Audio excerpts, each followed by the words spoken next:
നമസ്കാരം, ഏവർക്കും സൂപ്പർ കിച്ചണിലേക്ക് സ്വാഗതം. ഇന്ന് ഞാൻ തയ്യാറാക്കുന്നത് പാലാടയാണ്. നമുക്ക് ഗസ്റ്റൊക്കെ വന്നു കഴിഞ്ഞാൽ പെട്ടെന്ന് തയ്യാറാക്കി കൊടുക്കാൻ പറ്റുന്ന ഒരു നല്ല വിഭവമാണിത്. അപ്പം അതിനുവേണ്ടി ഞാൻ 1/2 കിലോ മൈദ എടുത്തിട്ടുണ്ട്, ഒരു തേങ്ങയുടെ പാല് പിഴിഞ്ഞെടുത്തിട്ടുണ്ട്, പിന്നെ 150 ഗ്രാം പഞ്ചസാര, ഒരു കോഴിമുട്ട എടുത്തിട്ടുണ്ട്, ഒരു 100 ഗ്രാമോളം നെയ്യ് എടുത്തിട്ടുണ്ട്. നമുക്കിനി ഇത് തയ്യാറാക്കാൻ തുടങ്ങാം. നമുക്കപ്പോൾ ഈ മുട്ട പൊട്ടിച്ച് ഈ പാത്രത്തിലോട്ട് ഒഴിച്ചു കൊടുക്കാം. ആവശ്യത്തിനുള്ള ഉപ്പിട്ട് കൊടുക്കാം. നമുക്കിനി ഇതിലോട്ട് ഈ മൈദ മാവ് ഇട്ട് കൊടുക്കാം.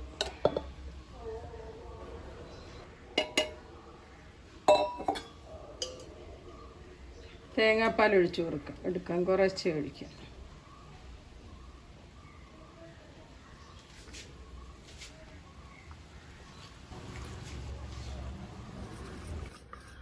ഒട്ടും കട്ടയില്ലാതെ നന്നായിട്ട് നമ്മൾ ഇളക്കിയെടുക്കണം. ഇത് പരുവം കണ്ടോ, ഇതാണ്. ഈ പഞ്ചസാരയിലോട്ട് നമുക്ക് 1/2 ടീസ്പൂൺ ഏലക്കാപ്പൊടിയാണ് ഇതിട്ട് കൊടുക്കുക. മിക്സാക്കി വെക്കാം. നമുക്കിത് തയ്യാറാക്കാൻ തുടങ്ങാം.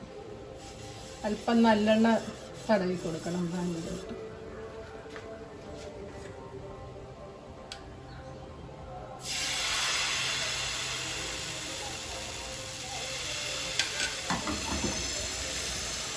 ഇങ്ങനെ ചുറ്റിച്ചു കൊടുക്കണം.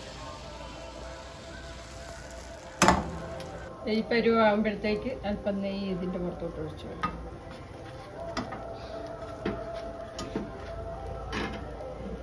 നമുക്ക്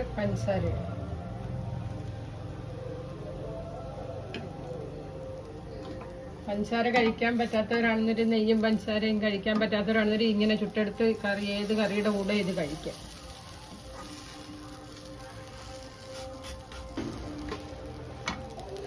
പ്ലേറ്റിലോട്ട് ഇട്ടു.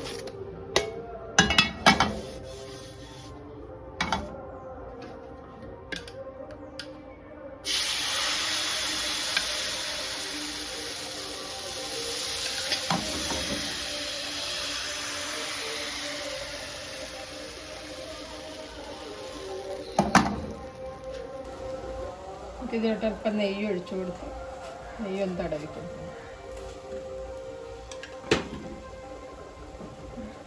പഞ്ചസാര ഏലക്കാപ്പൊടിയും കൂടെ മിക്സ് ചെയ്ത് വെച്ചിട്ടുണ്ട്. പിന്നെ നമുക്ക് മടക്കി കൊടുക്കാം. ഇങ്ങനെ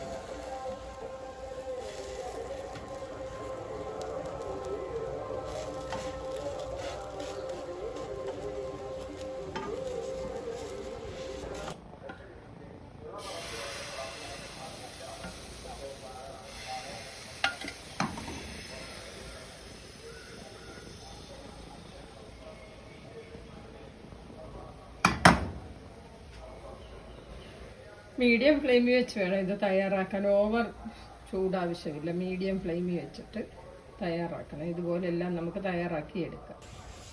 ദോശക്കല്ലിലാണെന്നൊരു നന്നായിട്ട് ഇങ്ങനെ ഓയിൽ തൂത്തതിന് ശേഷം നമ്മൾ ഒഴിച്ചു കൊടുത്ത് ദോശ ചുടുന്ന പോലെ പരത്തിയെടുക്കും.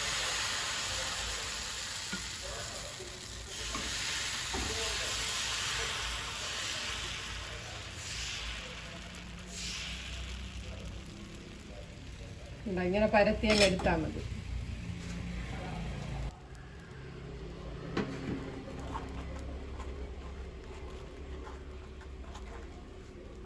നെയ്യ് തടവി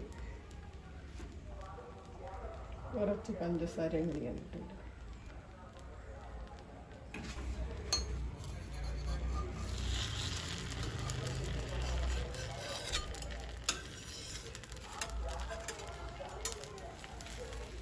മടക്കിയെടുത്താൽ മതി.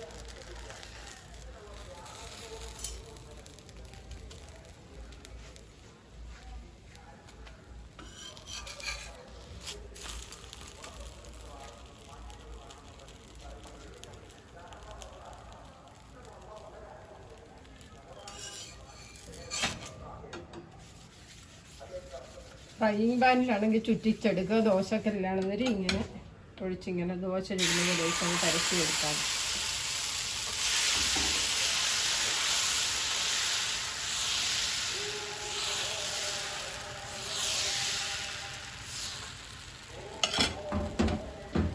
ഇതാണ് നമ്മൾ തയ്യാറാക്കിയ പാലാട. നല്ല ടേസ്റ്റാണ്. എല്ലാവരും ഒന്ന് തയ്യാറാക്കി നോക്കണം. ഇത് നല്ല ടേസ്റ്റാണ് ഇത് കഴിക്കാൻ. സബ്സ്ക്രൈബ് ചെയ്തിട്ടില്ലാത്തവരൊന്ന് സബ്സ്ക്രൈബ് ചെയ്തേക്കണേ. അതുപോലെ തന്നെ ഷെയറും ലൈക്കും ഒന്നും ചെയ്യാൻ മറക്കരുത്. എല്ലാവർക്കും ബൈ. ഇനി ഇതുപോലുള്ള വീഡിയോസ് ഞാൻ ഇടുന്നതായിരിക്കും.